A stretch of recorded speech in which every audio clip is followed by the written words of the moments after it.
खेल दी उसमें दिखाई लगा दिया धूप आ रही है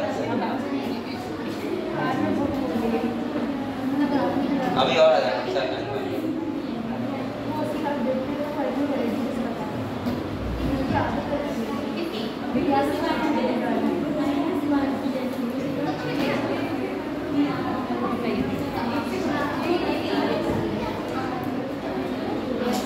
चलो बेटा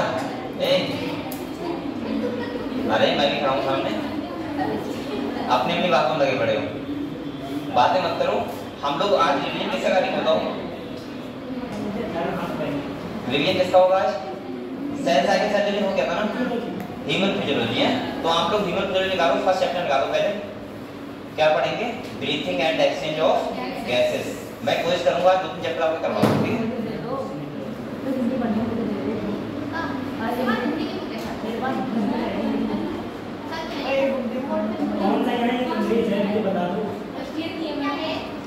चलो breathing and exchange of gases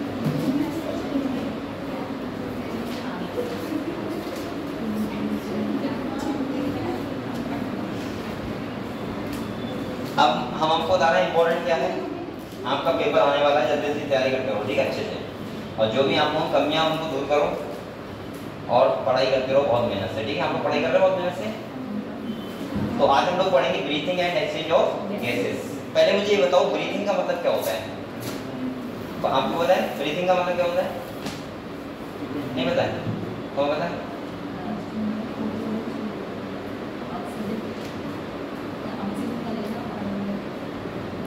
हाँ बताओ हाँ ठीक है यानी कि O2 का इनहेल करना और CO2 का एक्सहेल करना क्या कहलाता है ब्रीथिंग और बेटा दूसरा नाम लिखा हुआ है एक्सचेंज ऑफ गैसेस इसका मतलब क्या होता है एक्सचेंज ऑफ गैसेस का बताओ पेपर बताना एक्सचेंज ऑफ गैसेस कितनी जगह होता है बॉडी कितने कहाँ हैं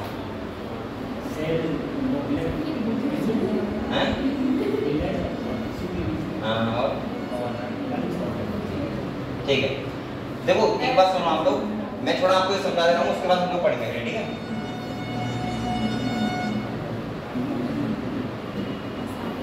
देखो चैप्टर का नाम है ब्रीथिंग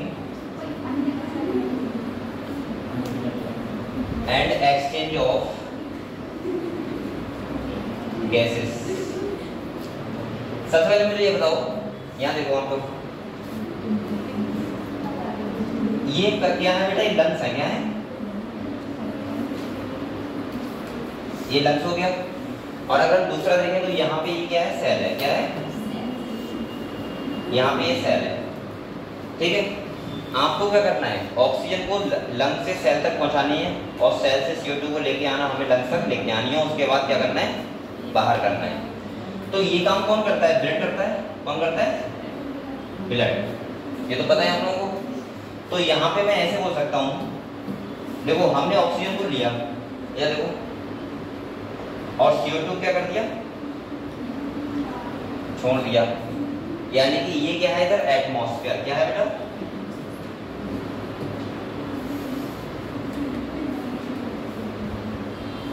आप लोग ये बताओ मुझे ये काम जो होता है उसे क्या कहते हैं ब्रीथिंग क्या कहते हैं ब्रीथिंग कहते हैं यानी कि ऑक्सीजन को इनहेल करना और CO2 को एक्सहेल करना इसके बाद आप लोग बताओ ऑक्सीजन कहाँ मिलती है ब्लड में मिलती है इसको बोलते हैं ऑक्सीजनेटेड ब्लड क्या बोलते हैं और जिसमें जाती है उसे क्या बोलते हैं आर्टरी क्या बोलते हैं और इसके बाद आपको पता है ऑक्सीजन यहाँ जाने के बाद फूड का क्या होता है ब्रेक डाउन होता है और यहाँ से क्या बन जाती है CO2 और हमें क्या मिल जाते हैं बेटा ATP क्या मिल जाते हैं तो इसको हम लोग बोलते हैं रेस्पिरेशन क्या बोलते हैं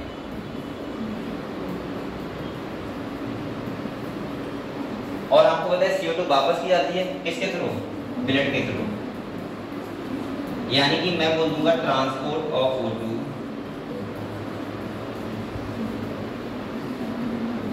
एंड CO2 बाय ब्लड। ठीक है। दूसरा, अब एक्सचेंज ऑफ गैसेस कितनी जगह हुआ? एक तो हुआ यहाँ पे, यानी कि एक तो जगह ये है एक्सचेंज ऑफ गैसेस की,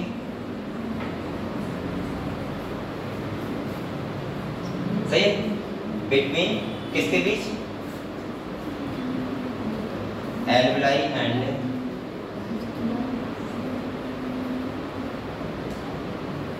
ब्लड के बीच। और दूसरा हमने एक्सचेंज ऑफ गैसेस कहाँ किया बताओ? यहाँ पे किया। किसके बीच? ब्लड एंड टिश्यू के बीच। तो यहाँ पे भी हमने किया एक्सचेंज ऑफ गैसेस।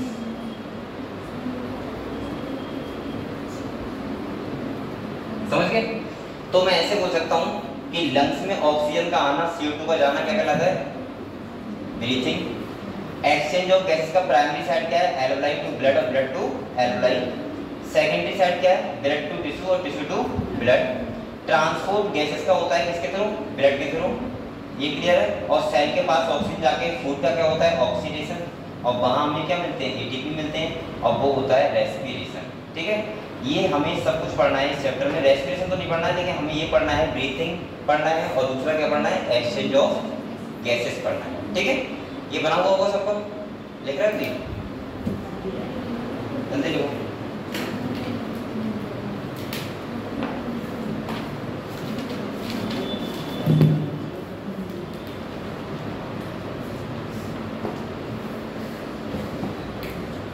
बच्चे कम क्यों हैं?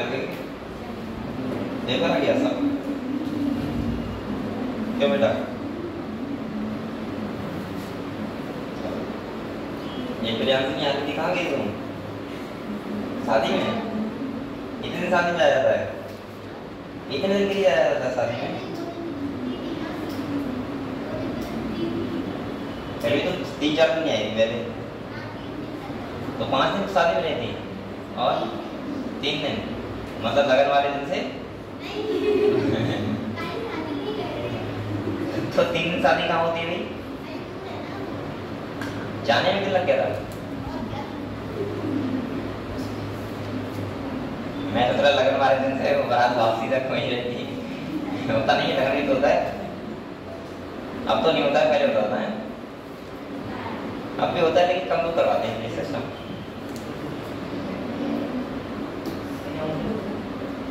लगन अरे फिर भी हम लोग कहाँ करते हैं? वो सामान तो पहले देते हैं, कहते हैं वहीं तो हो जाएगा।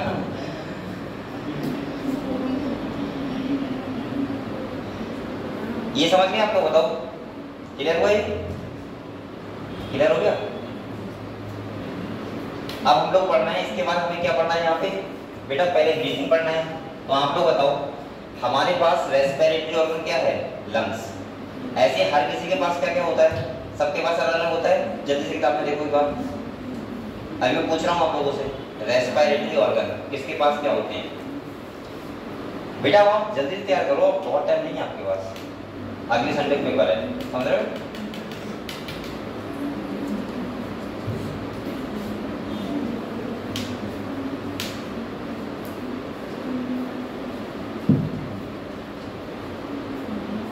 इसके बाद आप लोगों को रेस्पिरेटरी ऑर्गन के बारे में पढ़ना है। सेकंड आप लोगों को किसके बारे में पढ़ना है? ये भी पता होना चाहिए कि कौन से ऑर्गन है। यहाँ से एक क्वेश्चन आ ही जाता है मुझे लग रहा है। और आप लोग खाली इतना याद कर लेना कि कौन कौन से ऑर्गन होते हैं। एक बार देखो जल्दी से, जैसे इंसेक्ट में क्या होता है, या प्लेटीहेल्मिन्थेस में क्या होता है, फ्लैटफॉर्म में। ह्यूमन के पास तो आपको पता है क्या होते हैं? लंग्स होते हैं। ऐसे ही मछलियों में क्या होता है? एक्वेटिक एम्फीबियंस में क्या होता है? जल्दी से देख लो, एक क्वेश्चन यहाँ से आता है।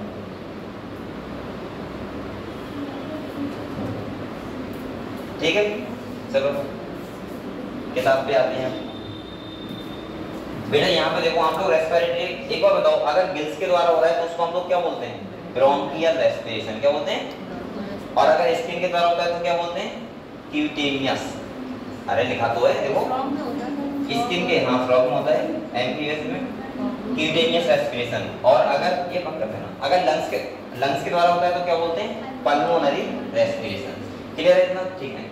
इसके बाद यहाँ पे बेटा रेस्पिरेटरी ऑर्गन की बात करें तो आपके पास क्या होते हैं, लंग्स होते हैं, सही है, 1 पेयर होते हैं यानी कि 2 होते हैं।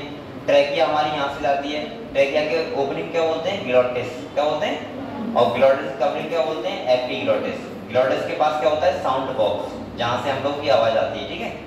इसके बाद अगर मैं बात करूँ तो आपको पता है लंग्स जो होते हैं, लंग्स क्या है, लंग्स का स्मॉल यूनिट क्या होता है, एल्वेलाई। लंग्स कुछ है तो ना, एल्वेलाई का गुच्छा, यानी गुच्छा ऑफ एल्वेलाई क्या होता है, लंग्स, ठीक है, जो हमारे कहाँ रखे हुए हैं, थोरेसिक चैम्बर में। आप लोग बताओ अगर थोरेसिक चैम्बर होता है कैसे बना होता है, तो आपको पता है वेंट्रल साइड में क्या होता है, स्टर्नम, लेटरल साइड में क्या होती है, रिब्स, डोर्सल साइड में क्या होता है, वर्टिब्रल कॉलम, और नीचे की साइड में क्या होता है, डायफ्राम। इन चीजों से हमारा क्या बना हुआ है, थोरेसिक चैम्बर। अच्छा, थोरेसिक चैम्बर में 2 इंपॉर्टेंट चीजें रखी हुई हैं।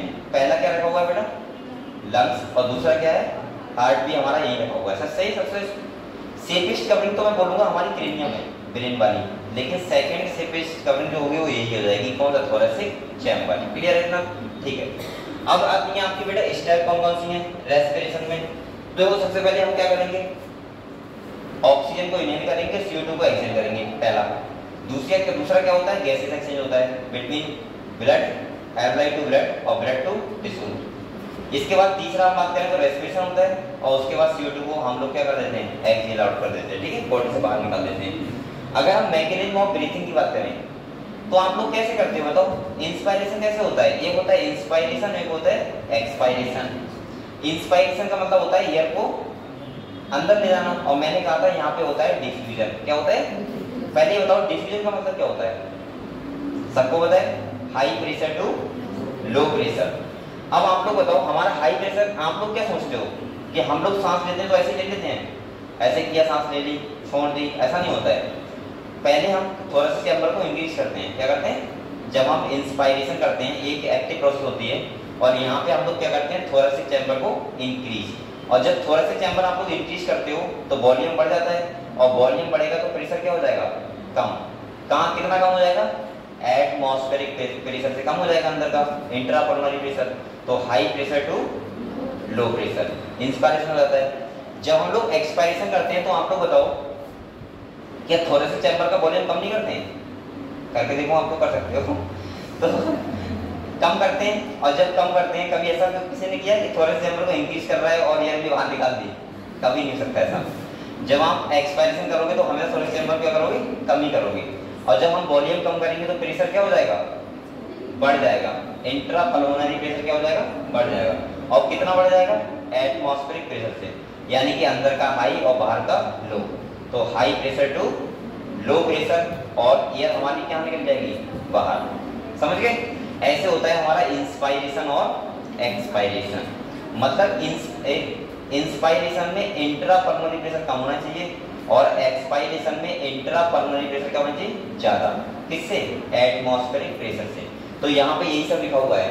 अब बेटा आप लोग बताओ, अगर हम इंस्पायरेशन कर रहे हैं और थोरेसिक चैम्बर को इंक्रीज कर रहे हैं, ठीक है, तो हम कैसे करेंगे, डायफ्राम को स्ट्रेट हो जाएगा, ये वाला हमारा स्टर्नम मुंह थोड़ा अगले हो जाएगा, तो ऐसे वो करते हैं, और जब वापस उसी सेम में आ जाएगा तो क्या हो जाता है, एक्सपायरेशन। तो यहाँ सब ये लिखा हुआ है। अगले आता है हमारा वॉल्यूम एंड कैपेसिटी। अब जल्दी से मुझे याद करके मैं वॉल्यूम सुनूंगा अभी आपको, जल्दी देख लो एक बार, कौन सा कितना वॉल्यूम होता है। और बेटा आपको पढ़ाई कर लो, 14 दिन बचे 14 दिन बचे हैं, आज मंडे है, आज के दिन आपका पेपर हो गया होगा, और आप लोग बड़े आराम से पेपर का मजा ले रहे हो गए, कितना अच्छा पेपर हुआ है, कितना बेकार हुआ है। संडे को, अगले संडे पेपर होगा, अभी देखा हम लोग संडे को होता है।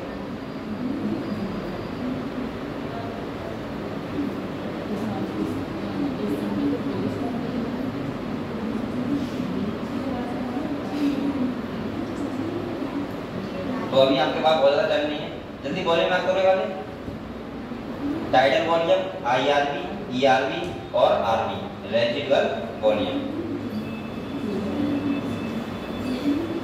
ये IRV है, ये क्या है बेटा, ERV है, और ये क्या है, रेजिडुअल वॉल्यूम। सही है, ये चारों अब तो याद हो गए। अबे चार तो ना खाएगा, सुने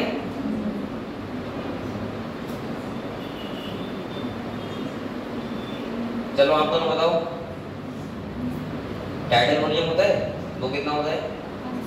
500। बहुत बढ़िया। तुम दोनों बताओ, IRV कितना होता है? इंस्पायरेटरी रिजर्व वॉल्यूम कितना होता है? 2500 से 3000। चलो तुम दोनों बताओ, ERV कितना होता है? 1000 से 1100। RV कितना होता है? 1100 से 1200। तुम तीन बताना, IRV कितना होता है? नीचे मत देखो, 2500 से 3000। सही है। आपको पता है टाइटल वॉल्यूम कितना होता है? 500। सही है। तो पता है हम लोग बेटा, अब यहाँ सुनो मेरी बात है। अगर आपसे कैपेसिटी वो पूछे कि कैपेसिटी कैसे निकालना है, तो मैंने कहा था आप लोग बस खाली फॉर्मूला टाइप से याद रखना। जैसे अगर वो पूछ रहा है इंस्पायरेटरी कैपेसिटी, तो इसका मतलब क्या है? टीवी और IRV। अगर वो पूछ रहा है एक्सपायरेटरी कैपेसिटी, तो क्या होगा? ERV प्लस टीवी, ये तो होगा। अगर पूछ रहा है नेचुरल कैपेसिटी, तो RV और ERV जो निकली है यार, वही तो बचेगी। और अगर पूछ रहा है वाइटल कैपेसिटी, तो IRV plus ERV plus TV और TLC, तो सब कुछ टोटल लंग्स कैपेसिटी। अगर आपको नंबर रिफाइनमेंट सब कुछ लिखे हुए भी यहाँ पे, एक बार देखो फिर अगले बार ठीक है। चैप्टर में 2-3 आज करवा दूंगा आपको। और बेटा आप लोग रिवीजन करके आओ थोड़ा सा अच्छे से, पेपर आ गया आपका। अभी हम लोग वीडियोग्राफी होगी वहाँ पे जाके, आप पेपर दे रहे हो, कैमरामैन आ रहा है, कितना अच्छा लगता है। मुझे तो अच्छा लगता है पेपर देते हुए। कैमरामैन आता नहीं है? वीडियो नहीं बनाता लोगों की? अरे बनाता है पेपर देते हुए, नीट पर नहीं। नहीं वीडियो बनाना जानता है यार, आया होगा बेटा? नहीं आया था? तो अपनी आप लोगों को मिनट में बता देते। ऐसे हम क्वेश्चन करना है भाई, एक बार सर दिखाओ हमारे।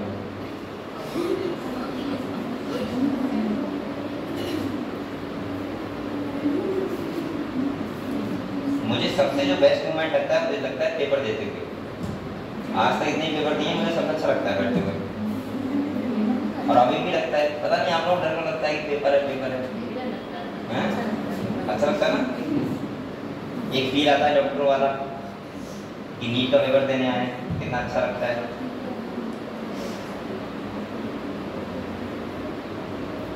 फिर उन बच्चों को देखो जिनके पेरेंट्स आते हैं कार से लेकर, उन्हें प्यार से पानी पिलाते हुए, खीरा खाते हुए, फिर छोड़ के जाते हैं गेट तक। तो सही है, आपको एग्जाम देना अच्छे से देना। बकाया मैं कुछ बात बताऊंगा एग्जाम देने से पहले कैसे देना है।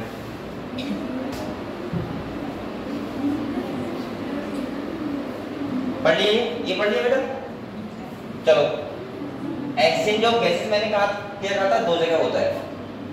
यहाँ पे देखो, अब मैं यहाँ पे इंपॉर्टेंट बात बताऊँ थोड़ी सी, ये वाली। यहाँ से क्वेश्चन आएगा और क्वेश्चन यहाँ से आते ही आते हैं कि कैसे हम लोग देखते हैं कि एक्सचेंज ऑफ गैस कैसे होता है। ठीक है, कोशिश देखते हैं। यहाँ पे देखो, आप लोग 2 बातें याद रखना बस। आप लोग ये बताओ बेटा, ये मान लिया एल्वेलाई, ये क्या है? ये एल्वेलाई है, सही है। और ये क्या है? ब्लड वेसल से क्या है? ध्यान देखना है, एक यहाँ से भी क्वेश्चन आएगा। आप लोग बताओ, जब यहाँ से ऑक्सीजन यहाँ पे आएगा आरबीसी के पास, तो क्या बनेगा? Oxy haemoglobin. क्या बनेगा? ऑक्सी हीमोग्लोबिन बनेगा। और ऑक्सी हीमोग्लोबिन को मैंने कहा था हीमोग्लोबिन सैचुरेशन बोलते हैं, जो डिपेंड किस पे करता है? बताओ, डिपेंड किस पे करता है?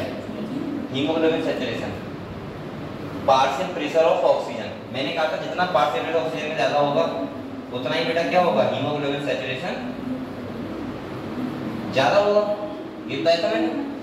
अब एक बात ध्यान रखो, वो बेटा कंडीशंस पूछता है, ये पूछेगा बताओ ऑक्सी हीमोग्लोबिन बनेगा, तो बताओ वहां पे कौन कौन सी कंडीशन होनी चाहिए।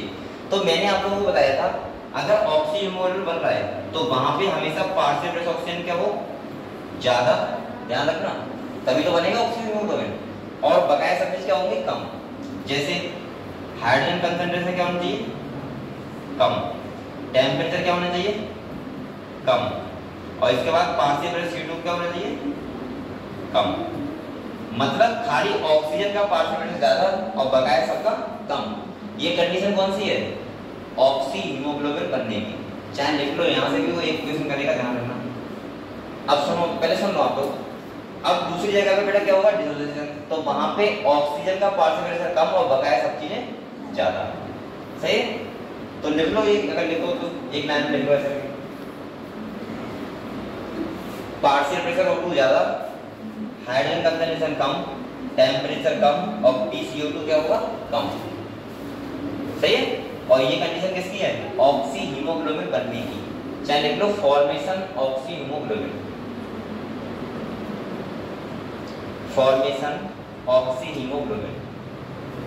तभी तो हम देखो जब आपको फीवर आता है, फीवर तो टेम्परेचर ज्यादा होता है 100 का, और टेम्परेचर ज्यादा होता है तो हमें सांस लेने में प्रॉब्लम होती है। आपको देखा पता होगा, जब आप सांस लेते हो तो आपको लगता है यार एनर्जी बिल्कुल मिल ही नहीं रही है, हम सांस ले रहे हैं पूरी तरीके से, लेकिन ऐसा लग रहा है कि ऑक्सीजन कमी बॉडी में है। तो इसीलिए होता है क्योंकि टेम्परेचर अगर ज्यादा है तो वो ज्यादा है तो ऑक्सी हीमोग्लोबिन नहीं बनेगा, और बनेगा नहीं तो हमारा हीमोग्लोबिन सैचुरेशन होगा ही नहीं, और जब हीमोग्लोबिन सैचुरेशन नहीं होगा तो इसका मतलब ऑक्सीजन की कमी रहेगी हमेशा ब्लड में।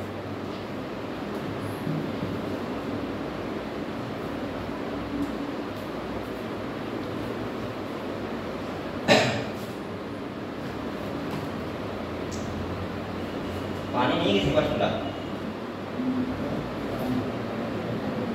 पानी तो है किसका है, किसके पास है?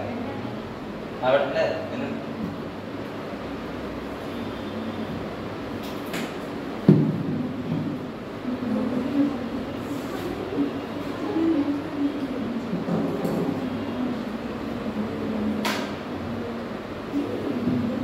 तुम लोग तो वैसे पानी नहीं पीते हो, पीते हो?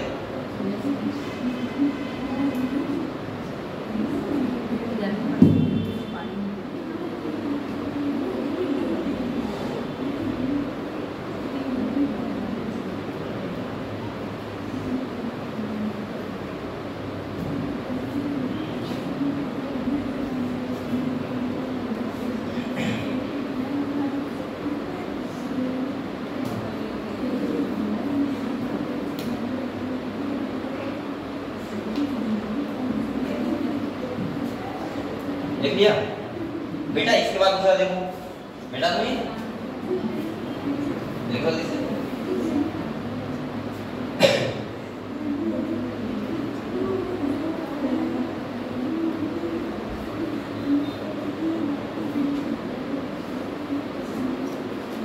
अब दूसरा देखो, अगर मैं यहाँ की बात, आप देखो हमारा जो हीमोग्लोबिन बन गया ऑक्सीजन हीमोग्लोबिन, ऑक्सीजन हमारा कहाँ जा रहा है?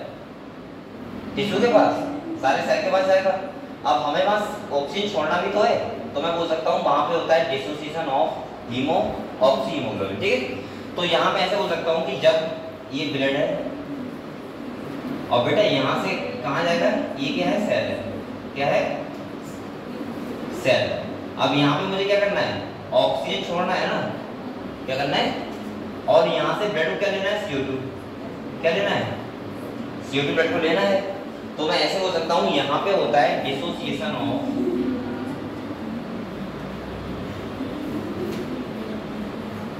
हीमोग्लोबिन।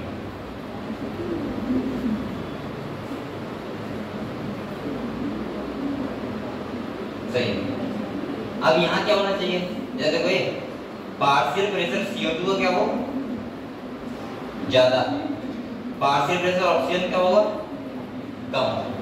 समझ गए? और सब चीजें मतलब पार्शियल ऑक्सीजन खाली कम होना चाहिए और सब कुछ क्या होना चाहिए? ज्यादा। यहाँ पे टेम्परेचर क्या हो? ज्यादा, और हाइड्रोजन कंसंट्रेशन क्या हो? ज्यादा। खाली पार्शियल प्रेशर ऑक्सीजन क्या होना चाहिए? कम। समझ गए? बताया सब क्या उल्टा है यहाँ पे। तो लिख लो कंडीशन होनी चाहिए। ये कंडीशंस हैं डिसोसिएशन ऑफ हीमोग्लोबिन, यानी कि ब्रेकडाउन होता है यहाँ पे किसका? हीमोग्लोबिन का। ऑक्सीजन क्या होती है? रिलीज। और यहाँ पे CO2 क्या होती है? बाइंड होती है हीमोग्लोबिन से और बनता है कार्बामिनो हीमोग्लोबिन। लिख लो इसको।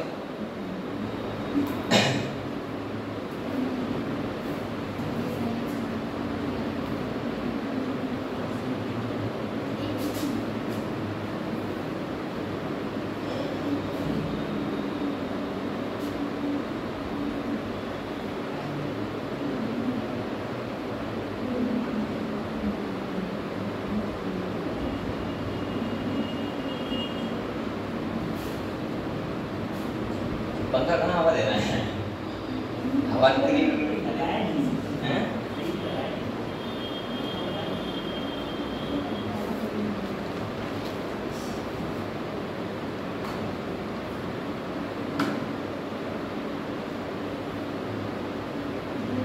और बेटा अभी आपके पास 14 दिन है, मेहनत कर लो थोड़ी सी अच्छे से, पढ़ लो पूरी बायोलॉजी, केमिस्ट्री, फिजिक्स। शादी वादी मत जाओ अभी आपको, ठीक है। शादी हो तो स्किप करो। एक शादी पता है कितनी दुखदाई होती है, मैंने आपको बताया सर, एक शादी कितनी दुखदाई होती है। मेरे साथ 10th में हो चुका है और मैंने वहाँ पे शादी को प्रायोरिटी दे दी थी। प्रायोरिटी का मतलब शादी में गया था मैं, मतलब मेरे साथ इतना बड़ा खेल हो गया और उससे तब से मैंने सोच लिया है कि किसकी भी शादी हो, अगर एग्जाम है तो जाना नहीं है। सही है, खुद की हो तब भी मत जाना, पहले एग्जाम देना, क्योंकि बहुत जरूरी है एग्जाम देना। और एक बोलो, और शादी में जाने के बाद क्या होता है, 3 दिन तक जब हम वापस आते हैं तो वही बात चलती होती है। नहीं तुम्हारे माइंड में ज़्यादा चलती होंगी, लेकिन मेरे माइंड में 2 दिन रहती है खाली। अगर कोई खास शादी में गए तो, जैसे मौसेरी की शादी हुई है, मामा की लड़की शादी है, तो चलती रहती बात ना 3 दिन तक, नींद नहीं होती है। वैसी शादी की तो सोए भी ध्यान नहीं रहता कि शाम को पता, ठीक है। और शादी ध्यान रहता है। तो बेटा कोशिश करो कि अभी आप कहीं नहीं जाओ, ठीक है, माइंड डिस्टर्ब होगा आपका। मेरे साथ 10th में हुआ था, मैंने आपको बताया था, मेरा इंग्लिश का एग्जाम था और मैं शाम को साथ में चला गया दोस्त की वाली की, दोस्त था पक्का वाला, माना ही नहीं, बोला चला एग्जाम से क्या है वो तो हो ही जाएगा तेरा। मैं पूरी रात एंजॉय किया, सही है, काम भी करवाया। सुबह को जब पेपर लिखने बैठा मैं, तो पता है क्या हुआ, मुझे नींद आ रही है। अब मैं उतना लिख ही नहीं पाया जितना लिखना चाहिए था। मेरे मार्क्स पता कितने आए थे इंग्लिश में, 66। और एक एग्जाम, एक उसने पूरा ओवरऑल रिजल्ट कम कर दिया।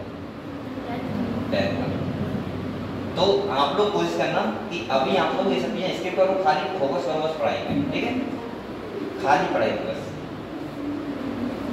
चलो कोई बात नहीं, वैसे आपकी इच्छा है, शादी है नहीं आपके लिए। यहाँ देखो, ये देख लिया, देख लिया। चलो बेटा एक बात बताओ मुझे जल्दी से, इधर देखो, यहाँ सब ये लिखा हुआ है, ठीक है, कहाँ पे किस टाइम क्या होना चाहिए। अगले अगर बेटा हम बात करें, अब यहाँ देखो बेटा, बोलो बता दो, ट्रांसपोर्ट ऑफ ऑक्सीजन कितने टाइप से होता है, 3 टाइप से, सॉरी 2 टाइप से। 97% होता है आरबीसी के थ्रू और 3% होता है प्लाज्मा के थ्रू। और CO2 कितने टाइप से होता है, 3 टाइप से, यानी कि मैं बोल सकता हूँ 71% तक वो होता है किसके द्वारा, बाइकार्बोनेट आयन के द्वारा। 23% किस द्वारा होता है, आरबीसी के थ्रू, और 7% प्लाज्मा के थ्रू। अच्छा ये बताओ मुझे, जब एक बाइकार्बोनेट आयन द्वारा होता है तो वहां पे एक एंजाइम बताया था मैंने, इसका नाम ध्यान रखना, कौन सा एंजाइम होता है, कार्बोनिक एनहाइड्रेज। सही है, उसकी प्रेजेंस में होता है, ठीक है।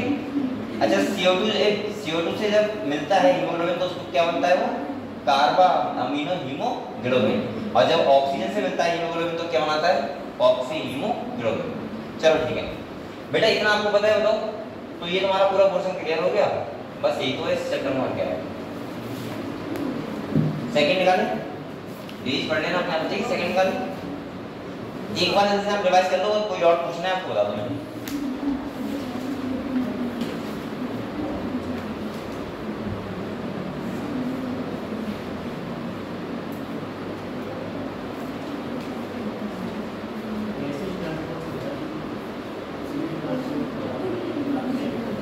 यही तो इसमें लिखा हुआ है, देखो बेटा, ये देखो ऑक्सीजन का मैंने कंडीशन पहले कर दी है, क्या होना चाहिए, जब ऑक्सीजन बनेगा तो पार्शियल ऑक्सीजन ज़्यादा और सब क्या चीज़ें कम, ये लिखा हुआ है।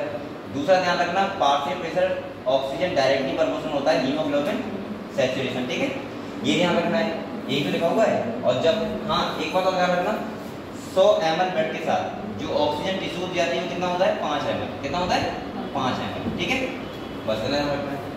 और एक हीमोग्लोबिन मॉलिक्यूल के साथ कितने मॉलिक्यूल जाते हैं ऑक्सीजन के, 4, ये भी ध्यान रखना, ठीक है, इतना लिखा हुआ है और कुछ नहीं। इसके बाद CO2 की बात करें तो मैंने कहा था 3 टाइप से होता है, बाइकार्बोनेट आयंस के द्वारा, दूसरा होता है ब्लड प्लाज्मा द्वारा, और तीसरा आरबीसी के द्वारा।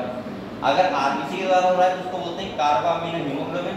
अगर हो रहा है किसके थ्रू, बाइकार्बोनेट आयन तो आप ध्यान रखना एक एंजाइम कार्बोनिल एनाइड्रेज और प्लाज्मा का थ्रू दूसरे स्टेट में होता ही है, ठीक है।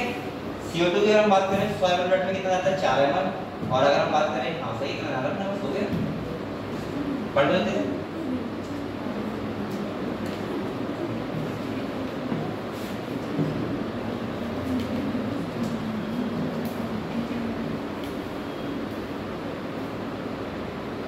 सेकंड चैप्टर कौन सा है इसका? बॉडी फ्लूइड एंड सर्कुलेशन निकालो।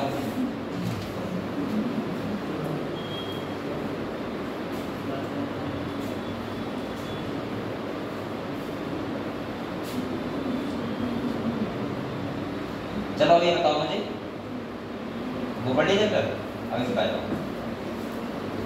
अभी बेटा जल्दी का पढ़ लो, इतना पढ़ लो, रिवीजन कर लो इतना, वरना आपको डाउट में तो मुझसे पूछा ना करो किसी भी चैप्टर के, ठीक है।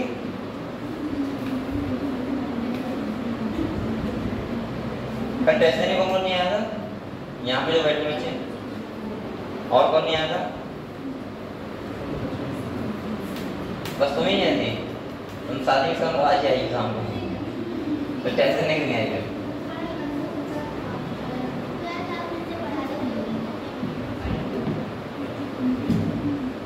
चलो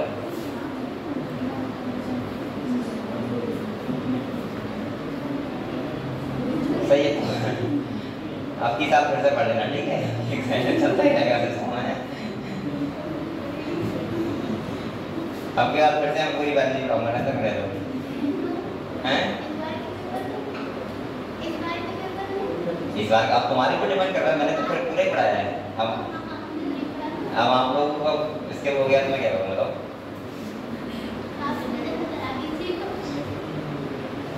सही है, एक साथ पूरी पढ़ी है, टेंशन कर रहा है, ये वाला एग्जाम दे दो, बाकी क्या दिक्कत है।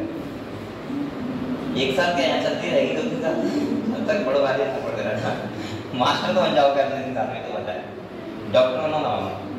ये मैं जानता हूँ अगर कोई बच्चा ठीक ठाक है, थोड़ा एवरेज है, तो अगर डॉक्टर नहीं बना तो बायोलॉजी का मास्टर अंडरग्रेड बन जाएगा।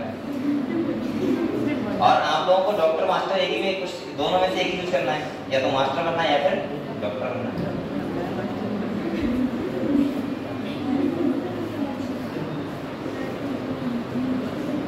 क्योंकि ये आप लोग ये क्यों समझते हो बेटा कि टीचर बनना गवर्नमेंट के आसान होना है, वहाँ पे बहुत ज़्यादा कंपटीशन है, समझ रहे हो। और अगर आपको खाली फालतू की बेइज्जती कर रहे कर भी लोगे तो क्या कर लोगे, कुछ हो जाएगा क्या? कुछ नहीं होगा। मैं डिग्री कभी नहीं किया हूँ, मैं नॉलेज पे गया हूँ हमेशा, वही मैं तुमसे बता देता हूँ। बेइज्जती करने से तो फायदा नहीं है, मेन नॉलेज होना चाहिए।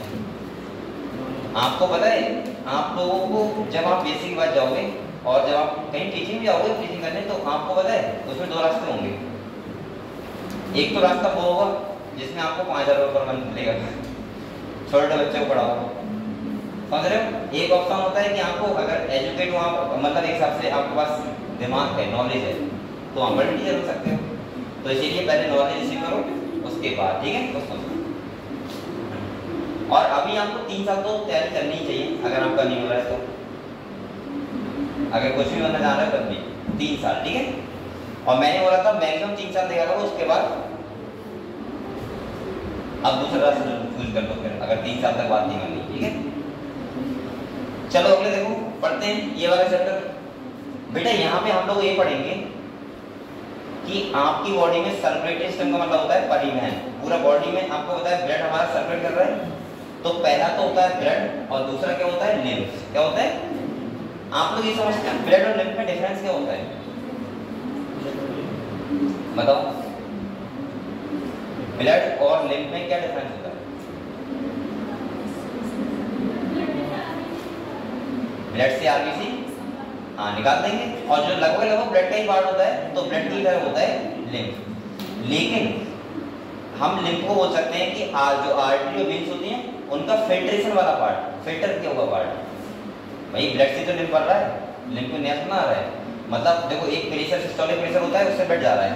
अब वो क्या होता है फिल्टर करता है हमारी ब्लड प्रेशर से, और फिल्टर होकर वो क्या बनता है लिम्फ, अब वो फिर से आके मिल जाता है हमारे हार्ट में आके। क्लियर। अब यहाँ पे देखो बेटा ब्लड के बारे में फिर सुन लो, बोलो मत। ब्लड दो पार्ट में डिवाइड होता है, ब्लड सेल और ब्लड प्लाज्मा। सही है।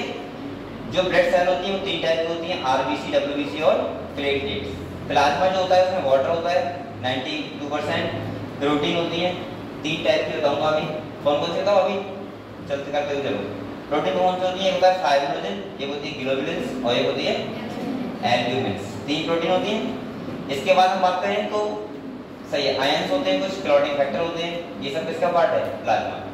अगर हम आरबीसी की बात करें, बेटा ध्यान सुनो आप लोग, सबसे ज्यादा नंबर किसका होता है आरबीसी का, 5 से 5.5 मिलियन होता है पर mm³। आरबीसी का काम क्या होता है, ऑक्सीजन और CO2 का ट्रांसपोर्टेशन, ये तो होता है। आरबीसी का फॉर्मेशन कितना कहाँ होता है, बोन मैरो में। दूसरा हम बोल रहे हैं आरबीसी का लाइफ स्पैन कितना होता है, 120 डेज। आरबीसी जो का ग्रेवयार्ड किसे बोलते हैं, स्प्लीन। ठीक है, ये सब बातें पता है हम लोगों को। अगर डब्ल्यूबीसी की बात करें तो मैंने कहा था डब्ल्यूबीसी से एक क्वेश्चन आता है हमेशा। डब्ल्यूबीसी को हमने 2 पार्ट में डिवाइड किया है, ग्रेनुलोसाइट और एग्रेनुलोसाइट। ग्रेनुलोसाइट में 3 टाइप होते हैं, कौन कौन से, ईओसिनोफिल, बेसोफिल और न्यूट्रोफिल। और अगर हम बात करें किसकी, एग्रेनुलोसाइट की बात करें तो क्या आएगा, टी लिम्फोसाइट और मोनोसाइट और लिम्फोसाइट। ठीक है। अब आपको बताएं यहाँ पे मैंने कहा था आप लोग ये ध्यान रखना कौन से सेल ज्यादा नंबर में होते हैं, कौन से कम नंबर में होते हैं। दूसरा ध्यान रखना आप लोग कौन से सेल का क्या काम होता है, ये भी ध्यान रखना है आपको। ठीक है, तो एक बार जल्दी से पढ़ लो उसके बारे में। अच्छा ये बताओ डब्ल्यूबीसी का नंबर कितना होता है, 6000 से 8000। और दूसरा डब्ल्यूबीसी का लाइफ स्पैन पता नहीं, एवरेज 1 दिन हो सकता है, 1 घंटा भी हो सकता है और मैक्सिमम कितना हो सकता है। ठीक है, डब्ल्यूबीसी के साथ ये होता है। और प्लेटलेट्स की बात करें तो आपको पता है कि प्लेटलेट्स की अगर हम बात करें तो यहाँ पे इनका काम क्या होता है बेटा, क्लॉटिंग फैक्टर में इन्वॉल्व, क्लॉटिंग में, ब्लड क्लॉटिंग में इन्वॉल्व होना। ये किसका काम होता है, प्लेटलेट्स का, जिसका नंबर कितना होता है 1.5 लाख से 3.5 लाख, ये होता है पर mm³। दूसरा आपको ध्यान पता होना चाहिए प्लेटलेट्स जो होता है, हाँ सही, इसका दूसरा नाम क्या होता है बताओ, कौन कौन बताएगा, और किस नाम से बोलते हैं प्लेटलेट्स को, थ्रोम्बोसाइट क्या बोलते हैं, और डब्ल्यूबीसी को ल्यूकोसाइट और आरबीसी को इराइथ्रोसाइट। क्लियर हो बेटा सब कुछ, ठीक है। चलो तो आप लोग इनको पढ़ लो एक बार जल्दी से, फिर हम लोग आते हैं कहाँ पे, ब्लड ग्रुपिंग पे।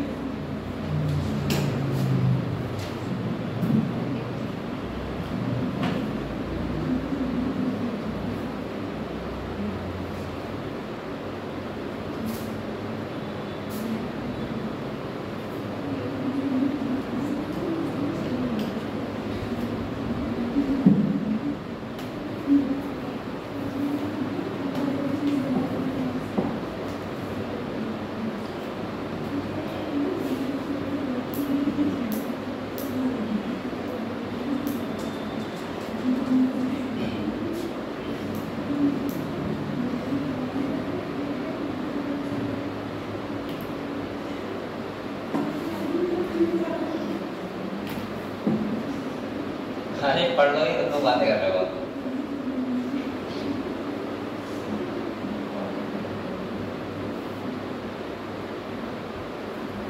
अभी सुनूंगा मैं आप लोगों से।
पढ़ लिया?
सो गए क्या?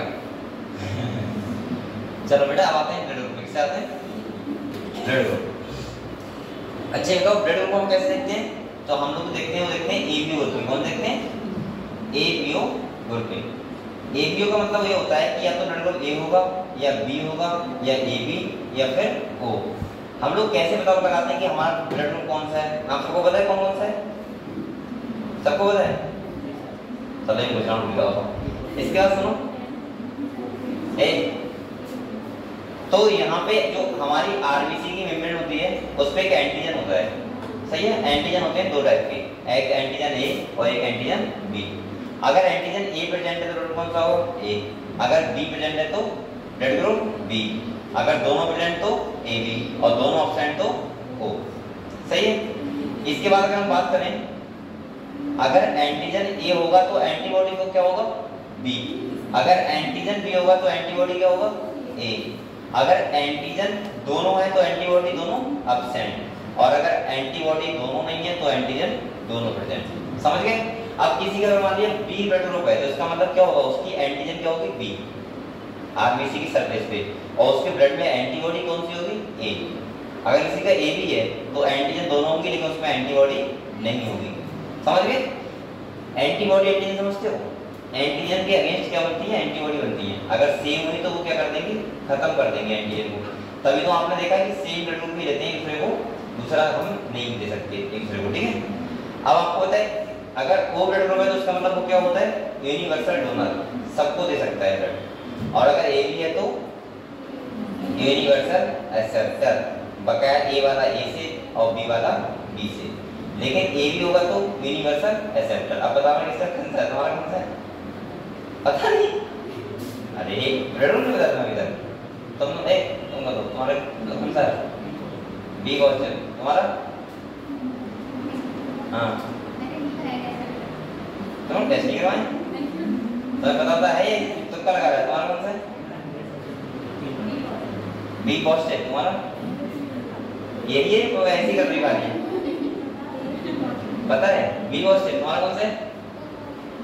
तुम तो सही हो गए। अब देखो किसी को ब्लड ग्रुप बढ़े तो इसको फोन करना, ठीक है। उसके अंदर खुद ही नहीं करेगा तो कोई अच्छा होता और तो कह भी देता ये बात। वैसे इसका ब्लड अच्छा है, वो है, ठीक है, ये सबको ब्लड दे सकती है किसी को भी। और वो किसी का है यहाँ पे, तुम दोनों ही तीनों वैसे ही हो, इन दोनों का भी वो है। और किसका है? तुम्हारा है, वो तुम्हारे ही ब्लड कमी। चलो अगर ए बी किसका है यहाँ पे, ए बी है किसी का नहीं है? चलो ठीक है, मेरा ब्लड ग्रुप है ए पॉजिटिव। चलो ठीक है, तो ब्लड ग्रुप लेकिन पॉजिटिव होना चाहिए, नेगेटिव नहीं चाहिए। उसमें थोड़ा और मैं बताऊंगा कंडीशन गड़बड़ हो जाती है। अब देखो बेटा, ये समझ गए हम लोग ये बात, ये समझ गए ए ब्लड ग्रुप की, ठीक है कहानी।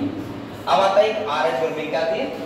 आरएच। इसमें हम लोग देखते हैं पॉजिटिव और नेगेटिव।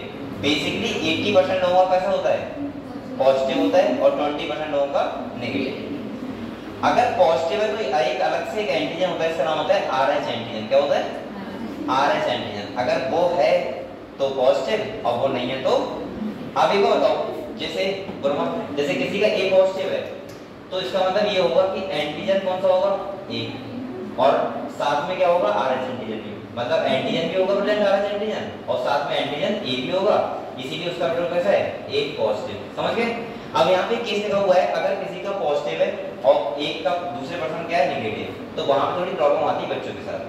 अगर मेल का मान लिया पॉजिटिव है, और ये कंडीशन होती है फीमेल के लिए, अगर फीमेल का नेगेटिव हुआ, यहाँ इससे मतलब नहीं कि ब्लड ग्रुप कौन सा है, इससे मतलब है कि पॉजिटिव और नेगेटिव ना हो पाए, यानी कि मिसमैचिंग ना हो पॉजिटिव और नेगेटिव की। अगर ऐसा हो जाता है कि एक का पॉजिटिव एक का नेगेटिव, तो आपको बता दें माता का ब्लड नेगेटिव मान लिया, और अगर मैंने कहा था 80% लोगों का ब्लड कैसा रहता है? पॉजिटिव रहता है। अगर बच्चा पॉजिटिव वाला पल रहा है वहाँ पे, तो कहीं ना कहीं सेकंड डिलीवरी होती है, फर्स्ट डिलीवरी कोई प्रॉब्लम नहीं होती। सेकंड में क्या होता है, अगर धोखे से बच्चे को माता का ब्लड मिल गया, तो उसमें क्या होता है? एक डिजीज आती है, इसको बोलते हैं इराइथ्रोब्लास्टोसिस फेटालिस, जिसमें बच्चे के पीलिया हो सकता है, उसको जॉइंटिस हो सकता है, या बच्चे का डेथ हो सकता है, या ब्लड की कमी हो सकती है। ये सब कंडीशन तब होती है जब पॉजिटिव और नेगेटिव ब्लड ग्रुप का इफेक्ट होता है। सही है? तो आप लोग जरूर देखना एक बार, पॉजिटिव नेगेटिव कंडीशन ना हो, ठीक है। चलो ठीक है, ये समझ गए आप लोग, इराइथ्रोब्लास्टोसिस फेटालिस समझ गए। चलो अगले देखो, अब आता है हमारा कोगुलेशन ऑफ ब्लड, यानी कि blood clotting.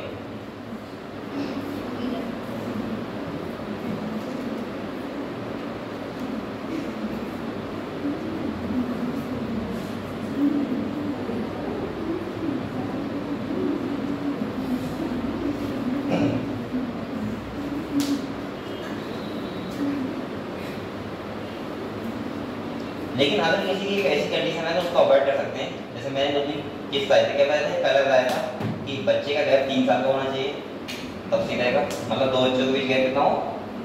3 year minimum, maximum कितना भी हो, ठीक है। और दूसरा मैंने बताया था कि फर्स्ट डिलीवरी के टाइम पर अगर आपको एक ऐसी कंडीशन पता है तो बहुत सारे इंजेक्शन आते हैं जो माता को लगवा देना चाहिए जब फर्स्ट डिलीवरी हो तब, क्लियर। जैसे मैंने बताया था इंजेक्शन एंटीग्लोबुलिन डी आता है, इसमें क्या होता है? एंटीबॉडी खत्म कर देता है, ठीक है। तो ऐसे हैं तो रीजन है, लेकिन आपको पता होना चाहिए पहले ये कंडीशन है तो, समझ गए? ठीक है। कोगुलेशन ऑफ ब्लड की बात करें तो बेटा क्या होता है? ब्लड क्लॉट होता है। यहाँ पे क्या होता है? Blood clot. आपको पता होगा चोट लगती है यहाँ पे, थोड़ी देर बाद ब्लड क्या हो जाता है? रुक जाता है अपने आप, यानी कि वहाँ पे क्लॉट बन जाता है। वो क्यों बनता है? इसीलिए बनता है कि हमारा ब्लड सर्कुलेट ना करे, और ब्लड क्लॉट के लिए आपको पता है क्लॉटिंग फैक्टर होते हैं हमारे ब्लड में, क्या होते हैं? तो आपको पता होगा यहाँ पे हमारे ब्लड में एक प्रोटीन होता है फाइब्रिनोजन। कौन सा होता है? और वो जब कन्वर्ट जाता है किसमें? फाइब्रिन में, तो वही तो बनाता है क्या? Blood clot. सही है? तो ये तो पता है आपको, ठीक है। आपको पता है, सबसे पहले सुन लो, प्रोथ्रोम्बिन होता है, वो कन्वर्ट होता है थ्रोम्बिन में। कौन सा एंजाइम होता है? थ्रोम्बोकाइनेज। और थ्रोम्बिन क्या करता है? फाइब्रिनोजन को इसमें कन्वर्ट कर देता है फाइब्रिन में। आपको यहाँ लिख के बता दे रहा हूँ सही से अच्छे से, देखो ऐसा होता है बेटा।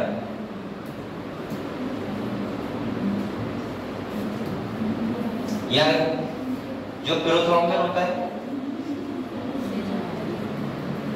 वो कन्वर्ट किसमें होता है? थ्रोम्बिन में एंजाइम कौन सा होगा यहाँ पे? थ्रोम्बोकाइनेज, ठीक है।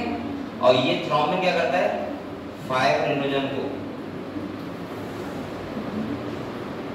किसमें कन्वर्ट कर देता है? फाइब्रिन में। फाइब्रिन यही है। और ये क्या होता है? ये तो होता है ब्लड क्लॉट। ऐसे होता है कोई भी ब्लड क्लॉट। ये कैस्केड प्रोसेस में होता है, मतलब एक के बाद एक रिएक्शन, ठीक है, जल्दी जल्दी होती है। ये लिख लो हम लोग, अगर ना लिखा हो तो इसके नीचे यहाँ से क्वेश्चन पूछ देता है वो थ्रोम्बोकाइनेज क्या होता है, ये सब किसमें हेल्प करते हैं।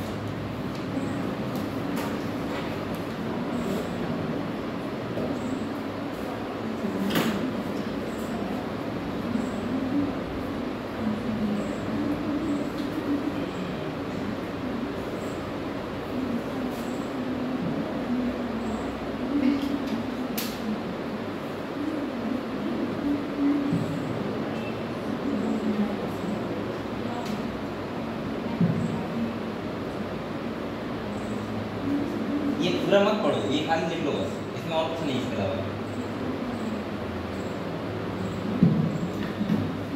अच्छा एक बात बता सकते हो हमको?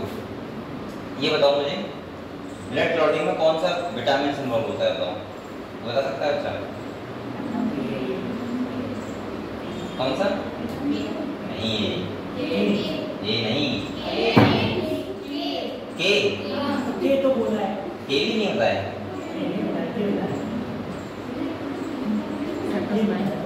B12 तो मैं नाम भी नहीं बताऊंगा, B12 भी होता है विटामिन। अच्छा ये बताओ, विटामिन के आपको रासायनिक केमिकल नेम पता है आपको? पूछे एक का बताओ। हाँ लेकिन तब भी छोटे तो बड़े तो थे। बताओ विटामिन B2 का क्या नाम है? मैं तो अभी बताया, मैं पढ़ा था, नहीं पढ़ा था। B2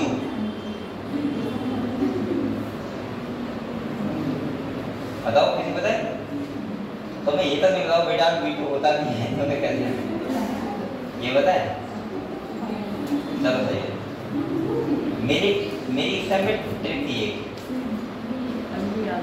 मुझे अभी याद है, वही भी ऐसे थी, एक ही दो से भी बस RC डी के B2 होगा, ऐसे ट्रिक थी। चलो कोई बात नहीं, तुम लोग नहीं बना देते, मुझे मैंने बनाई थी, मुझे याद है।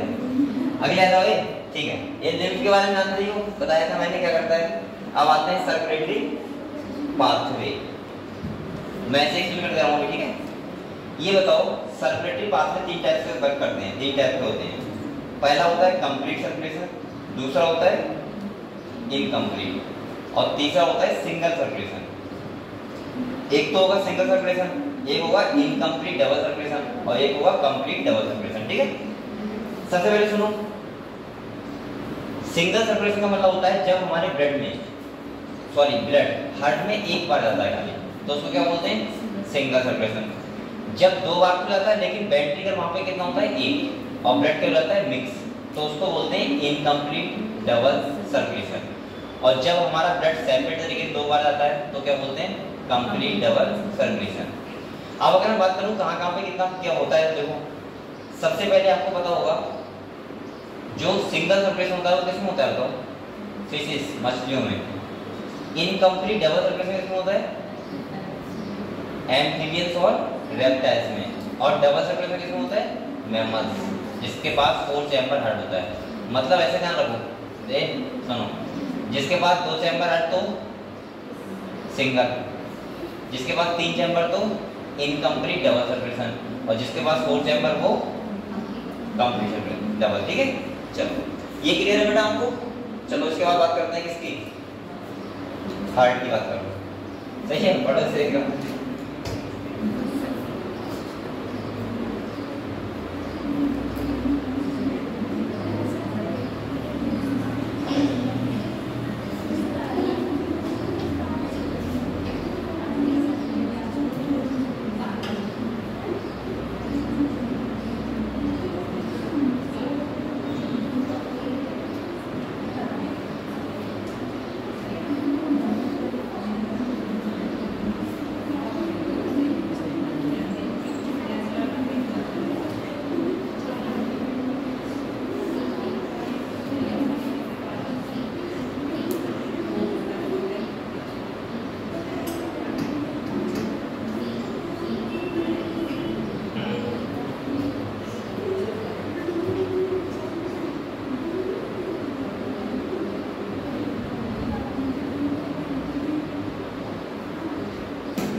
एक मैंने पढ़ने को बोला है, जल्दी पढ़ो, बातें कर रहा हूँ।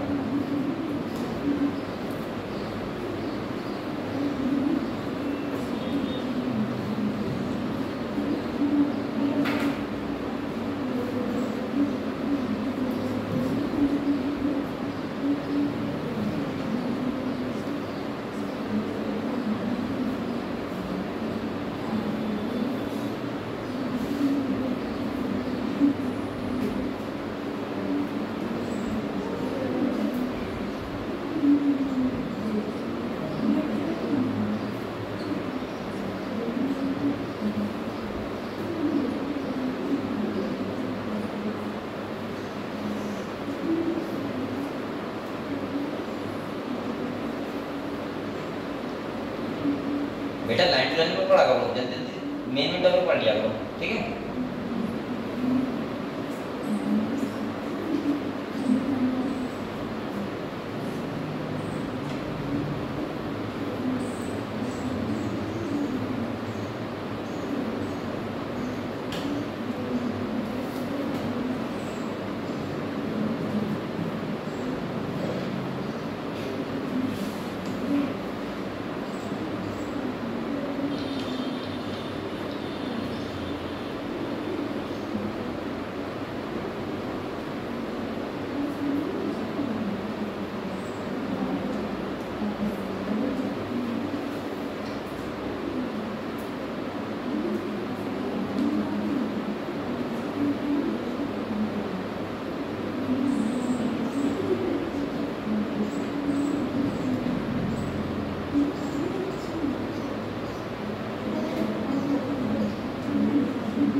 पढ़ लिया? तुम लोग बातें कर रहे हैं, तुम दोनों पता अलग अलग बैठा करो, एक इधर बैठा, एक उधर बैठा, एक इधर बैठा। ये शाम को फोन लगा लिया करो, उसमें मस्त बातें कर रहे हैं आराम से। यहाँ क्लास में तो बातें करते हैं। हाँ सही कह रही, बातें करने तो आती है। बैठ जाओ मेरे।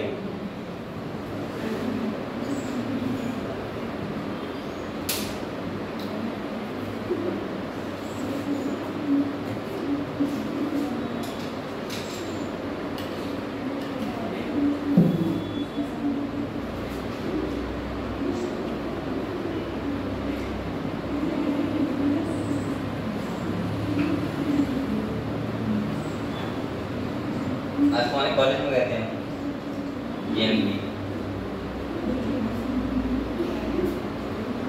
राम भाई कौन आता है? नहीं आता, उसमें भी गए थे। तुम लोगों का एक वो करना है सेमिनार, अभी नहीं होगा, अभी जुलाई में होगा, तो उसका डेट लेने गए थे।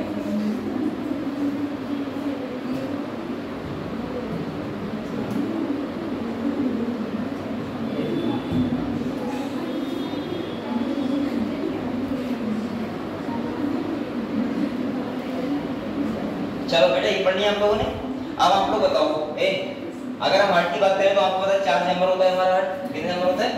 4। 2 क्या होते हैं? एट्रियम, और 2 क्या होते हैं? वेंट्रिकल। आपको पता है ये होता है right atrium, right ventricle, left क्या बोल रहा हूँ, right atrium, left atrium, right ventricle और लेफ्ट वेंट्रिकल। अच्छा ये बताओ मुझे, सबसे इंपॉर्टेंट यहाँ पे क्या है? देखो आपको पता है हमारा हार्ट जो होता है वो मायोजेनिक होता है, और दूसरे तरह से हो सकता हूँ न्यूरोजेनिक होता है। मायोजेनिक का मतलब क्या होता है? हमारा हार्ट जो होता है खुद से कॉन्ट्रैक्ट रिलैक्स करता है, क्योंकि उसके पास होता है नोडल टिश्यू, और नोडल टिश्यू से बना होता है ऐसे नोड। क्या होता है? ऐसे नोड। और ऐसे नोड क्या करता है? इलेक्ट्रिकल इंपल्स जनरेट करता है, यानी कि एक्शन पोटेंशियल जनरेट करता है। जब ऐसे नोड एक्शन पोटेंशियल जनरेट करेगा तो हमारा हार्ट क्या करता है? कॉन्ट्रैक्ट। क्या करता है? आपको पता होना चाहिए कि ऐसे नोड होता है, उसके बाद एबी नोड होता है, उसके बाद बंडल ऑफ हिल होता है, और परकिंजी फाइबर होते हैं। ऐसे नोड सिंपल सा ध्यान रखना, नोडल टिश्यू से बना होता है, और जो क्या करते हैं? Action potential generate. न्यूरोजेनिक का मतलब मैं ये बता रहा था कि हमारा जो हार्ट होता है बेटा, वो हमारे ब्रेन से भी कनेक्ट होता है। भाई कंट्रोल खुद से नहीं है, ब्रेन से भी तो है। आपकी हार्ट बीट बढ़ जाती है, कभी कभी कम हो जाती है, या नॉर्मल रहती है, वो सब कौन देखता है? हमारा ब्रेन देखता है। तो मैं ऐसे बोल सकता हूँ कि हमारा हार्ट जो होता है, अच्छा कौन सी मसल से हमारा किससे ओरिजिन हुआ है तो बताया आपको, मीडियल नर्व। कैसे हुआ है? मीडियल नर्व से हुआ है। दूसरा सबसे बिगेस्ट ऑर्गन है हमारी बॉडी का, अगर एक बार रुक गया तो क्या हो जाता है? खत्म हो जाता है। हाँ सही है। तो हमारी बॉडी का अगर सबसे बिगेस्ट ऑर्गन देखा जाए तो क्या होता है? हार्ट होता है। सही है। दूसरा आपको पता होना चाहिए कि अगर हम हार्ट की बात करें तो ऐसे नोड ए बी नोड, आपको पता है ऐसे नोड से एक्सेल जनरेट होता है, हार्ट हमारा कॉन्ट्रैक्ट करता है, इसके बाद रिलैक्स करता है, ये सब आपको पता है। आगे देखो यहाँ पे बेटा, इधर इसके बाद में देख लो क्या क्या है। देखो ये देखो, ये टेंडने होते हैं, इससे लगा होता है, वो वेंट्रिकल को कॉन्ट्रैक्ट होने में हेल्प करते हैं। ये क्या है? राइट वेंट्रिकल है और ये कौन सा है? लेफ्ट। ये राइट एट्रियम और ये क्या है? Left atrium. समझ गए आप लोग? दूसरा अगर हम बात करें तो आपको पता होना चाहिए यहाँ पे, हाँ ये है बीना कावा हो गया, इसके बाद एओर्टा हो गया। एओर्टा क्या होता है? जहाँ से ब्लड जाता है ऑर्गन के लिए। और बीना कावा क्या होता है? जहाँ से सारा ब्लड आता है, मतलब हार्ट में। इसके बाद तुम्हारा पल्मोनरी आर्टरी, पल्मोनरी वेन्स, ये मैं सब आगे से बात करूँगा। ठीक है, आ जाओ यहाँ देखो, यहाँ देखते हैं बेटा, यहाँ पे देखो। अगर यहाँ पे हम देखिए, इसे मान लीजिए हार्ट है, कितना है? क्या है ये? और ये 4 चैम्बर होता है हमारा हार्ट। एक होगा राइट एट्रियम, एक होगा ये राइट एट्रियम होगा, ये लेफ्ट एट्रियम और ये राइट वेंट्रिकल, और ये क्या होगा? लेफ्ट। अच्छा आप तो सोच रहे हो सर राइट तो इधर होता है लेकिन इधर तो लेफ्ट है। हम हार्ट हमेशा ऐसा रहता है हमारा, मतलब जैसे मेरा हाथ देखोगे तो राइट तो मेरा इधर है ना। अभी क्या दो ऐसे देखूं तो इधर है ना राइट, ऐसे। हम पीछे से नहीं करना है, हार्ट सामने से करना है। तो यहाँ पर राइट इस साइड हो जाएगा और लेफ्ट इस साइड हो जाएगा, इस साइड। अब आपको पता होना चाहिए कि ब्लड का सर्कुलेशन होता कैसे है, वो समझ लो एक बार। जब यहाँ से देखो, आपको बताए जब यहाँ से ब्लड आता है, कहाँ से? लंग से। ये वाला ब्लड कहाँ से आ रहा होगा? अच्छा एक बार बताओ मुझे, लंग से ब्लड आ रहा होगा तो ये बताओ ब्लड कैसा होगा? ऑक्सीजनेटेड। हमेशा लंग से ऑक्सीजन लेके आ रहा होगा। सही है। तो यहाँ से लेके आ रहा है ऑक्सीजन और जाता कौन चैम्बर में? लेफ्ट एट्रियम में। कहाँ जाता है? लेफ्ट एट्रियम कॉन्ट्रैक्ट करता है तो भेजता है लेफ्ट वेंट्रिकल में, और लेफ्ट वेंट्रिकल से निकलता है एओर्टा। क्या निकलता है? और ये एओर्टा कई सारी आर्टरी में डिवाइड हो जाता है और ये ब्लड कहाँ जाएगा बताओ? सेल के लिए। और सेल के लिए किससे जा रहा है? लेफ्ट वेंट्रिकल से। कहाँ जा रहा है? जब सेल के पास आपको ऑक्सीजन दे देगा और वहां से CO2 का करेगा, ले लेगा, और CO2 लेके वो कहाँ आएगा? Blood right atrium. कहाँ आएगा? और यहाँ से लेके आएगा CO2। अब एक बार बताओ मुझे, अगर लंग्स से आ रहा है तो हमेशा ऑक्सीजन लेके ही आएगा, अगर सेल के लिए जा रहा है तो ऑक्सीजन लेके ही जाएगा, और सेल से जब आएगा तो CO2 लेके आएगा, और एरोले के लिए जाएगा तो CO2 लेके ही जाएगा। तो यहाँ पे देखो, इसमें आया राइट वेंट्रिकल में और इसको बोलते हैं बीना कावा। क्या बोलते हैं बेटा? इसके बाद देखो, इसके बाद यहाँ आता है और इससे कहाँ जाता है? लंग्स के लिए। कहाँ जाता है? और ये कौन सा होता है?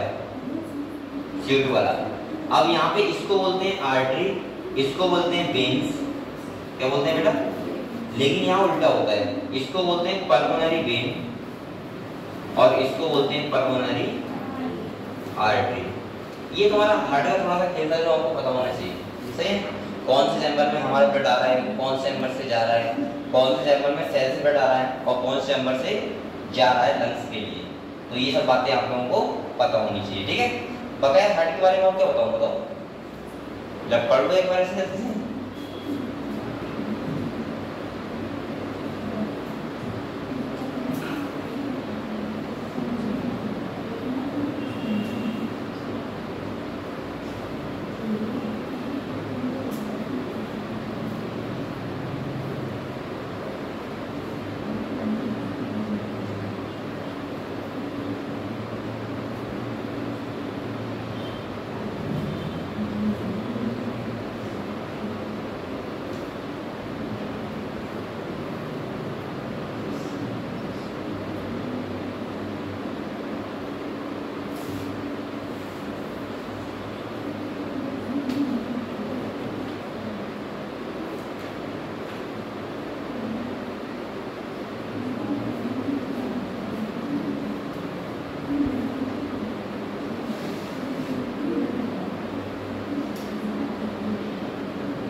बातें कहाँ से आती हैं बताओ पहले, ये बताइए, बताओ बताओ सृष्टि, कहाँ से आती बातें? ये पूछते कल क्या किया था, ये बता सकते हैं कि मैंने 3 दिन क्या किया शादी में, तुम बता नहीं बातें कर, ये क्या बता रही है? अब वो तुम्हारी फोर्थ फ्रेंड कौन सी कहाँ गई? नक्शी घर पे है, घर पे कर रही है वो, घर पे पढ़ाई कर रही है नीट क्या कर रही है घर पे?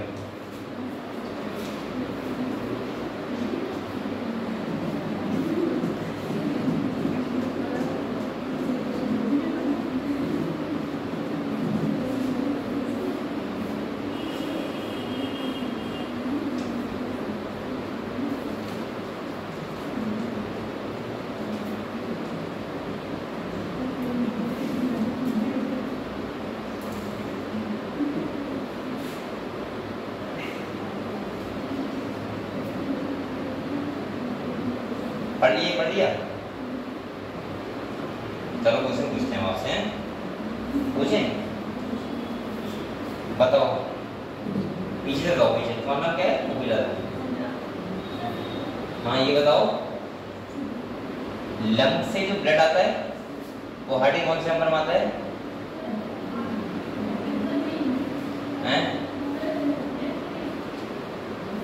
लेफ्ट में तो आता है, लेकिन किस में आता है? नाम बताओ।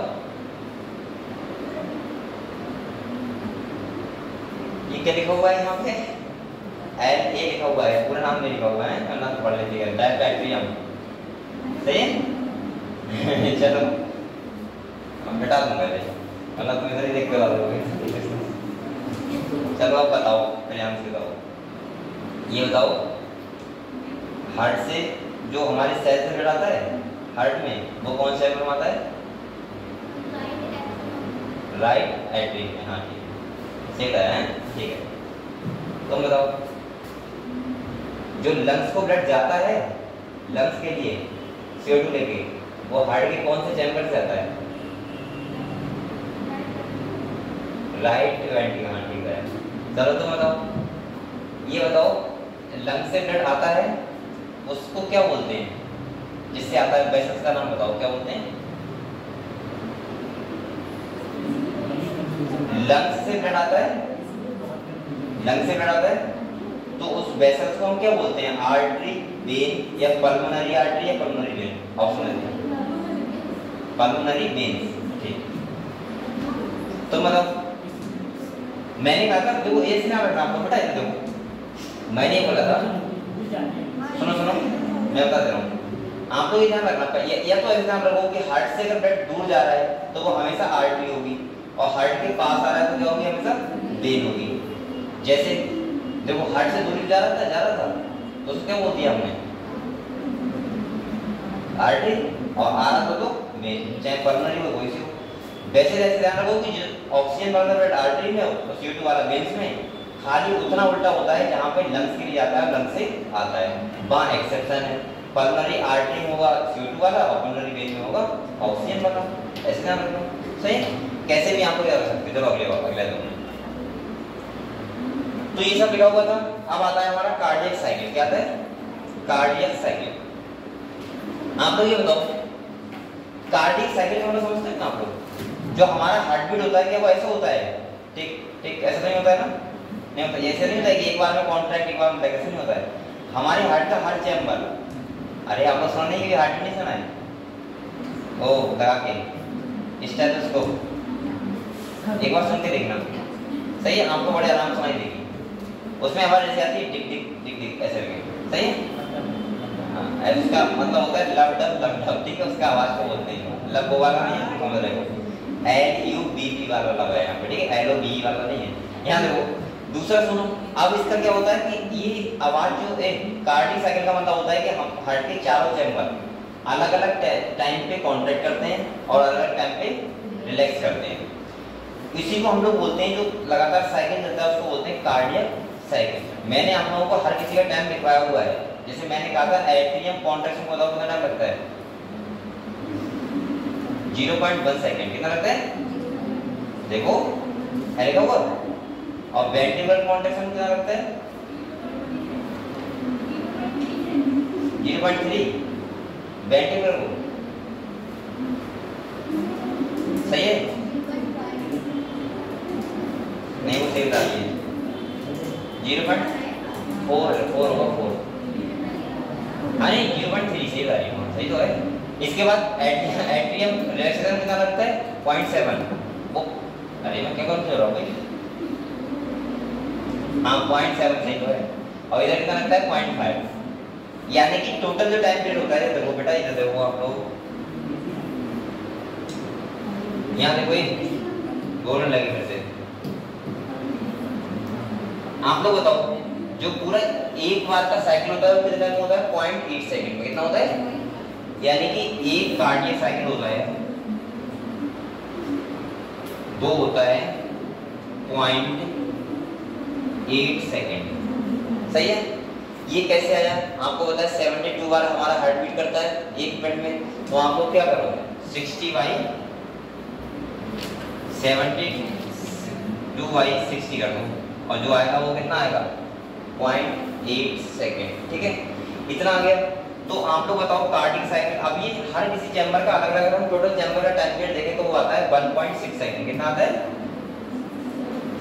ये तो आता है 0.4 सेकंड का होता है ओवरलैपिंग वो भी आपको पता होना चाहिए और साथ में जो मेनली जो बेसिक टाइम आता है वो आता है 0.8 सेकंड।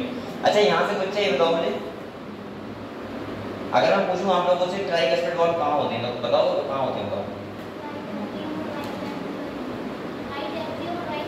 राइट एट्रियम और राइट वेंट्रिकल के बीच में जो होते हैं कौन से होते हैं ट्राइकस्पिड।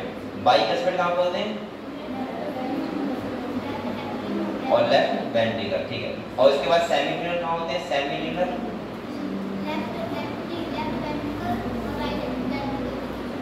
इसके भी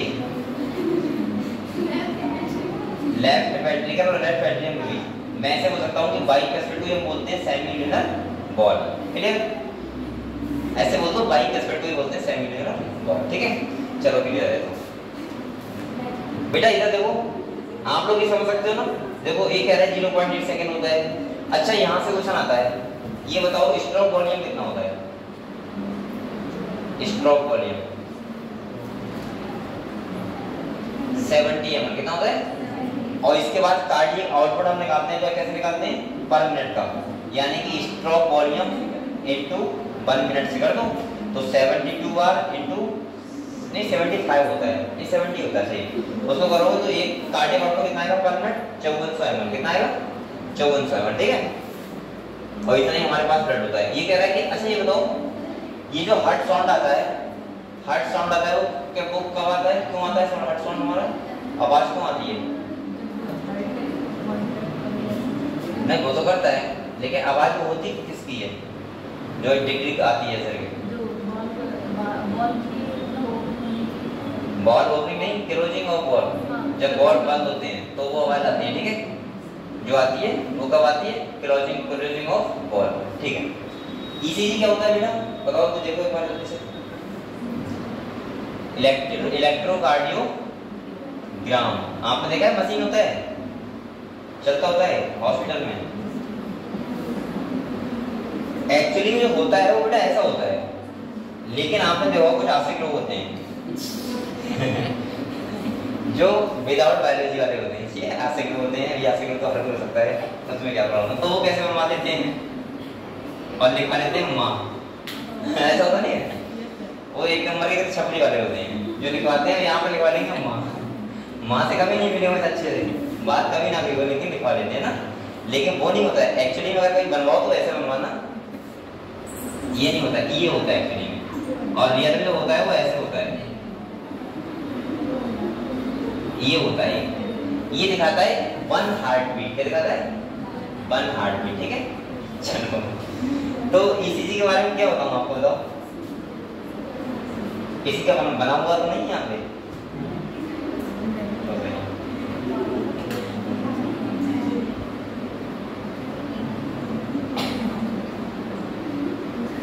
आप लोग तो पढ़ाई कर रहे हो अगर आपको कोई बनवाना भी है तो आप लोग ये मत बनवाना ईसीजी तो थोड़ा सा नहीं लगेगा क्योंकि वो उस टाइप में आ जाएगा। तुम तो क्या बना डीएनए लगाना डीएनए अरे बहुत अच्छा लगेगा डीएनए। मैं थोड़ा देर बाद मैं यहाँ बनाऊंगा अपना डीएनए बनाऊंगा डीएनए पहचान हो जाएगी। हाँ पहचान होनी चाहिए। एडिटिंग की कर दो, टाइमिंग वन भी कर दो, सर्टिफिकेट और हाँ हैं हाथ में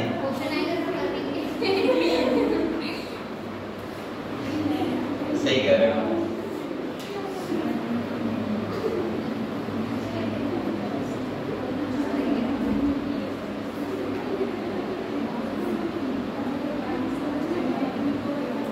एक हमारे इधर मोहल्ले में लड़का है ना, तो क्या है उसने लिखवाया यहाँ पे MAA मतलब माँ और मैं सही बताऊँ उसके ऐसे हालात है कि वो शायद हर दिन लड़ता होगा। मैंने कहा यार ये क्या लिखा हुआ है तो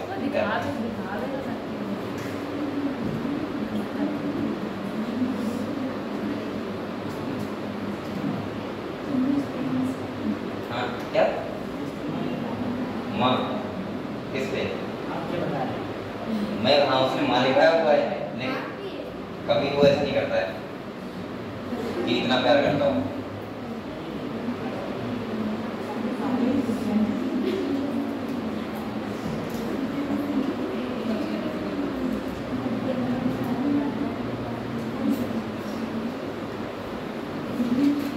चलो अगले देखें बेटा। ठीक है अगले देखें। अच्छा ये बताओ हाँ इसका ईसीजी का मतलब क्या? देखो ये पी वेव होती है, यहाँ देखो बेटा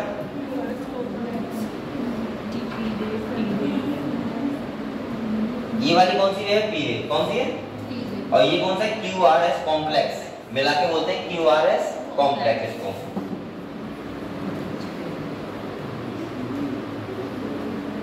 और इसको क्या बोलते हैं? अच्छा यहाँ से वो कैसे भी क्वेश्चन पूछ सकता है। जैसे पी वेव का मतलब क्या होता है? जब एट्रियम कॉन्ट्रैक्शन करता है। अच्छा ये बताओ मुझे कॉन्ट्रैक्शन वाले फेज को क्या हम सिस्टोलिक फेज बोल सकते हैं? क्या बोल सकते हैं? सिस्टोलिक। दूसरा हम बोल सकते हैं क्या? डीपोलराइजेशन। क्या बोलते हैं? डीपोलराइजेशन भी बोलते हैं। और एक और बोलते हैं कॉन्ट्रैक्शन वाले को एम्प्टी स्टेट। क्या बोलते हैं? ये मैं लिखवाया था हम लोगों को अलग से। अब यहाँ पे देखो तो पी वेव का मतलब क्या होगा बताओ? Atrium depolarisation. क्या होता है? और इसका मतलब QRS का मतलब क्या होता है? Ventricular depolarisation. और टी वेव का मतलब होता है रीपोलराइजेशन। क्या होता है? रीपोलराइजेशन। ठीक है यहाँ से भी क्वेश्चन पूछ सकता है क्या? तो देख लो एक बार सही से एक पूछेगा और नहीं पूछेगा। ठीक है मैंने क्या था पी वेव का मतलब क्या होता है? Atrium depolarisation. QRS का मतलब क्या होता है? Ventricular depolarisation. और टी वेव का मतलब क्या होता है? रीपोलराइजेशन। बस।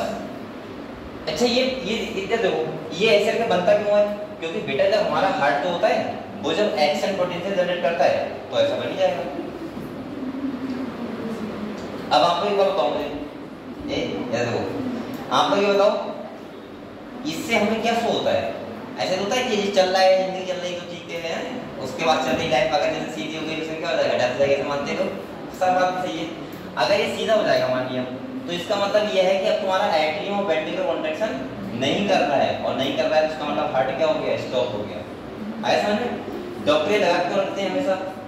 ऐसा लगा क्यों रखते हैं? इसलिए रखते हैं क्योंकि अगर मान लिया QRS का डिफ्रैक्शन कम हो रहा है डॉक्टर समझ आता है उस टाइम पे कि इस टाइम पे वेंट्रिकुलर कॉन्ट्रैक्शन सही से नहीं हो रहा है। अगर इसका डिफ्रैक्शन कम होगा तो डॉक्टर तो समझ जाएगा कि कहीं ना कहीं एट्रियम कॉन्ट्रैक्शन सही से नहीं हो पा रहा है। ये तब होता है जब किसी को सांस लेने में प्रॉब्लम होती है या ऐसा लगता है कि चेस्ट में दर्द हो रहा है। सही है तो बताइए दर्द वो वाला नहीं है ये वाला। सही है पेन होता है। ठीक है चलो तो बड़ा टेस्ट कर लेते हैं।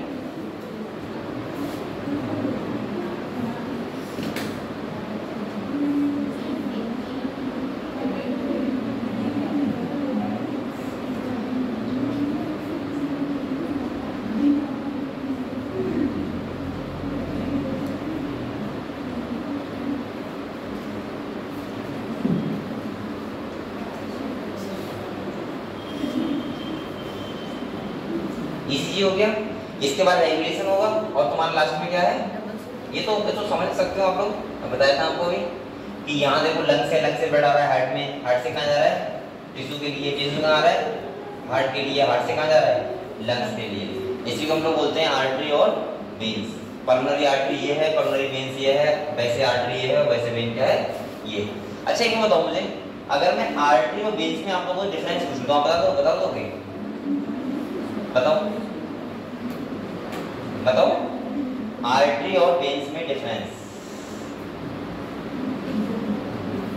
देखो आर्टरी जो होता है उसमें प्रेशर कौन सा होता है सिस्टोलिक प्रेशर, कौन सा होता है, और जो वेन्स होती है उसमें कैसा होता है डायस्टोलिक प्रेशर। सिस्टोलिक प्रेशर कितना होता है 120 और डायस्टोलिक कितना होता है 80। अब इनको बताओगे सिस्टोलिक प्रेशर ज्यादा है 120 है तो इसका मतलब उसकी बॉल क्या होनी चाहिए मोटी होनी चाहिए, और मोटी होती है, और जो तुम्हारी वेन्स होती है उसकी बॉल कैसी होती है थिन होती है, पतली होती है। इसका मतलब अगर किसी बॉल मोटी तो उसका लीमन के छोटा नहीं हो जाएगा, तो लीमन स्मॉल होता है आर्टरी का और वेन्स का क्या होता है लार्ज होता है। ठीक है, इसके बाद और क्या बताऊं आपको, बताओ आर्टरी ऊपर होती है और वेन्स कहाँ होती है नीचे मसल्स में होती है, जो हमें दिख रही सब क्या है आर्टरी है, क्या है।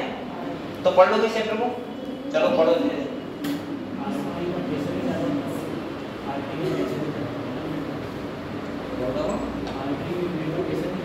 सिस्टोलिक होता है 120 और वेन्स में कितना होता है 180। तो यानी कि 120 होता है सिस्टोलिक और डायस्टोलिक कितना होता है बेटा 80।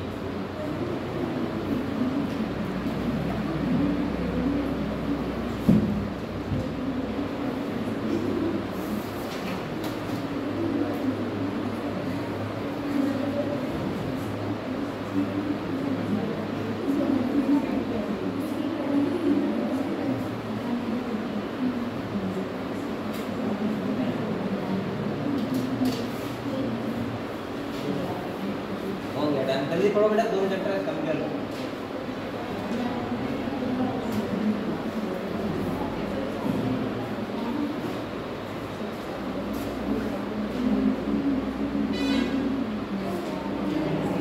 ये चलने दो हैं सर जी, हैं तुमसे कहना कि द्वार लगा दो, ठीक है सबका टाइम